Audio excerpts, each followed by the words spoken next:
Episode 4 ini dibuka persis di adegan Masashi yang nembak Junko. Dan pas banget si Yuri lagi lihat adegan itu. Masashi bilang, "Aku suka sama kamu." Tapi pemirsa, si Junko ini emang tingkat nggak pekanya udah level dewa. Dia kaget. Tapi bukannya baper, dia malah ngira Masashi lagi ngomongin soal kerjaan atau ngucapin makasih karena udah dianterin nyetir. Masashi sampai pusing. Dia coba perjelas lagi, "Aku tadi itu ngajak kamu kencan." Si Junko masih nggak nyambung. Dia kira kencan itu artinya pergi minum bareng. Dia bilang, "Oke-oke aja." Ya ampun, Masashi udah nggak bisa berkata-kata lagi. Junko yang sadar Yuri udah datang, akhirnya manggil. Akhirnya di mobil Yuri sama Masashi tatapan canggung. Apalagi si Masashi. Setengah malu juga sama Yuri. Adegan pindah nih. Si Masashi, yang gagal total nembak, langsung curhat ke Miwa di bar. Dia ngeluh betapa nggak pekanya si Junko.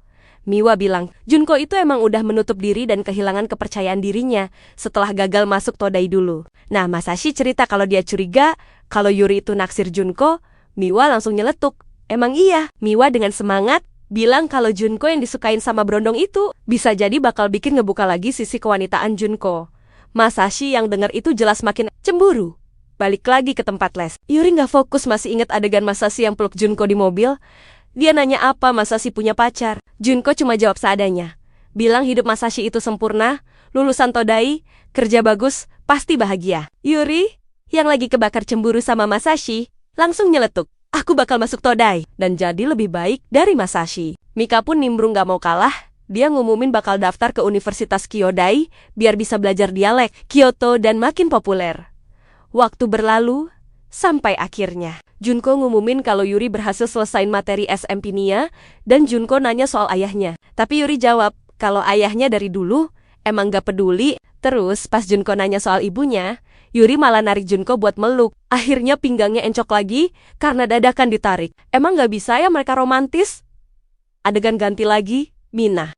Junko lagi terima kasih sama Yamashita karena rekomendasi tukang urutnya manjur banget. Obrolan jadi serius. Yamashita muji nilai Yuri yang naik drastis. Terus Yamashita ngasih info penting banget yang Junko nggak tahu.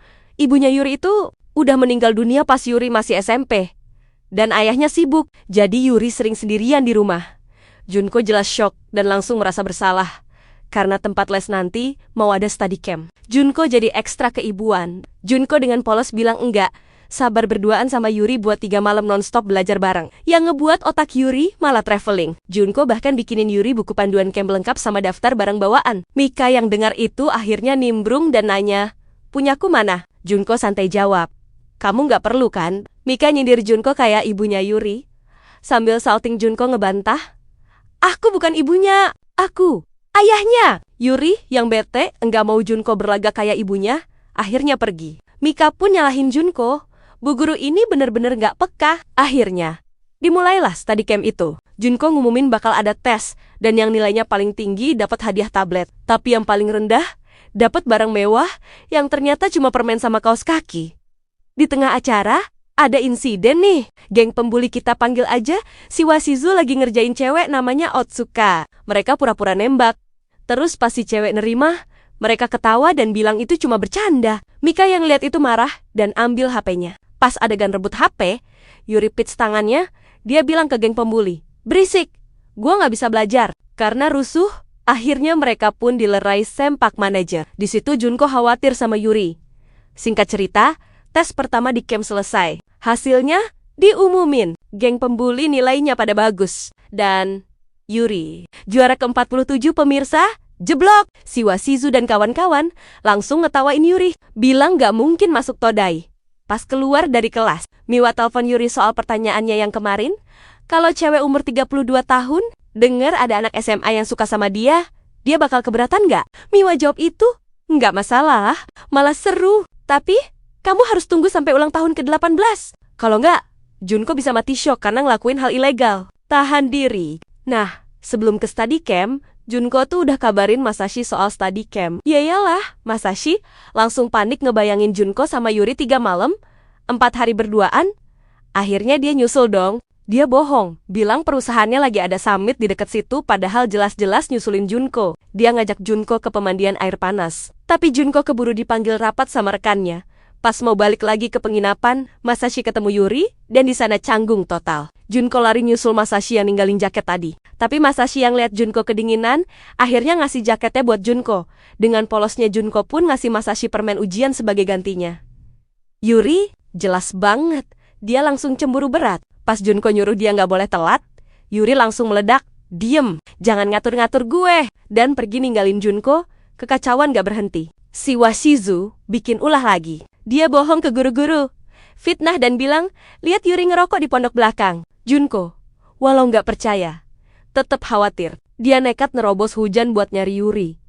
Setelah lari-larian, Junko akhirnya kepeleset dan jatuh, akhirnya dia encok lagi. Walhasil, bukan Junko yang nemuin Yuri. Malah Yuri yang nemuin Junko. Yuri langsung panik, dan mereka berdua akhirnya ke pondok belakang, dan beneran aja nemu bungkus rokok, yang sengaja ditaruh di situ sama Washizu buat mitnah. Yuri bilang, dia tadi emang pergi, tapi bukan ngerokok. Dia pergi ke tempat Masashi. Junko yang dengar itu ngiranya Yuri mau minta diajarin Masashi matematika, karena Masashi lulusan Todai. Padahal, kita dikasih lihat flashback obrolan Yuri sama Masashi. Yuri nanya, "Blak-blakan, lo suka kan sama Junko?" Masashi ngaku, "Iya."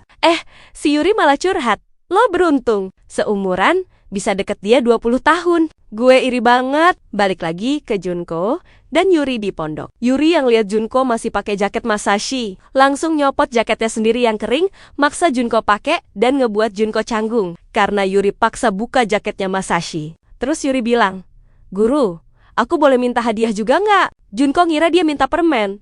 Terus pas sibuk nyari permen di kantong, Yuri malah senderin kepalanya. Yuri bilang, "Tanggal 3 Februari tahun depan, inget ya, aku 18 tahun. Junko yang nggak ngerti kode itu, cuman ngira Yuri minta diingat ulang tahunnya, terus pengen dipuk-puk kepalanya. Si Yuri yang hilaf malah grepe pinggangnya Junko, dan ngebuat Junko ngerti kayaknya ini ke arah lain deh. Akhirnya dia ngejauh, dan langsung buru-buru pakai jaket Yuri. Malam selanjutnya, Yuri sembunyi-sembunyi nemuin Junko yang lagi tidur dan ngebuat Junko kaget. Di sini Junko bilang, kalau dia harap Yuri itu cuma bercanda. Karena kalau beneran ada apa-apa sama murid, aku harus berhenti jadi guru. Soalnya, aku pengen banget ada di sampingmu pas kamu lulus Todai nanti. Pas nganter Yuri keluar kamar, si Washizu ngegap mereka berdua. Dia bilang mau ngelaporin Junko berduaan sama murid di kamar. Pas Yuri udah siap ngelabrak, Junko nahan. Junko ngasih ceramah ke Washizu dan ngebuat Washizu sedikit insyaf.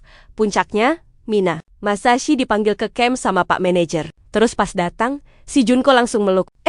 Masashi yang kesenengan, sadar ternyata bukan dipeluk, tapi pingsan. Soalnya, si Yuri juga pingsan. Ternyata Junko sama Yuri sakit flu, dan mereka berdua harus diisolasi.